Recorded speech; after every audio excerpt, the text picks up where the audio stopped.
મિત્રો, ઓશો 21મી સદીના સૌથી મહાન દાર્શનિક, જેમને કોઈ ઇન્ટ્રોડક્શનની જરૂર નથી, બટ ઓશોએ જીવનના દરેક પાસા ઉપર, જીવનના દરેક પ્રસંગો ઉપર પોતાના તાર્કિક મત આપ્યા છે. અને એ તાર્કિક મતોને કોઈ વ્યક્તિ નોર્મલી આવી રીતે અવખોડી જાય અથવા તો ખારીજ કરી જાય એવું બન્યું નથી. કોઈ માયકાલાલ એવો નથી કે એમના તર્ક વિતર્કોને ખારીજ કરી જાય. તો એમને મૃત્યુ ઉપર પણ પોતાના એક વિચારો આપ્યા છે, મત આપ્યા છે, તાર્કિક વિચારો આપ્યા છે. એમની એક પુસ્તક છે જીવન જીને કી કલા.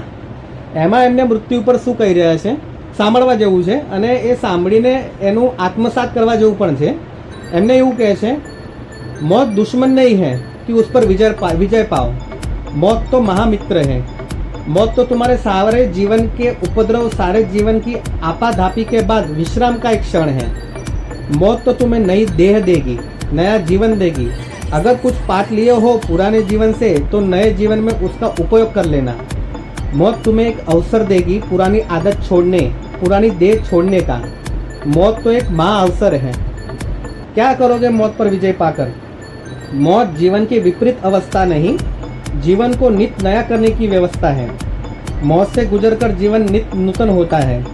मौत जीवन का अंत नहीं है, जीवन तो शाश्वत है. जीवन को जानो तो तुम्हें जीवन की शाश्वतता का पता चल जाए. जीवन तो अमृत है ही, अब किसी और अमृत की जरूर नहीं. और मौत को जीतकर क्या करोगे? એટલે કહેવાય ને કે સૌથી અલગ વિચારસરણી, એકદમ વિરુદ્ધ વિચારસરણી. અને વિરુદ્ધ વિચારસરણી પણ ના કહેવાય, સાચી વિચારસરણી. વિરુદ્ધ વિચારસરણી અત્યારે આપણે જીવી રહ્યા છે કે મૃત્યુને ડરતા હોઈએ છે વગેરે વગેરે. એમને તાર્કિક વિચારો કરીને આપણને સાચી દિશામાં લઈ જાય છે. બહુ સુંદર એવી પુસ્તક છે, વાંચવા જેવી છે. એમના વિચારો પણ બહુ સુંદર છે. આખી પુસ્તક તમે વાંચો તો બહુ ઘણું બધું આમાં શીખવા જેવું છે.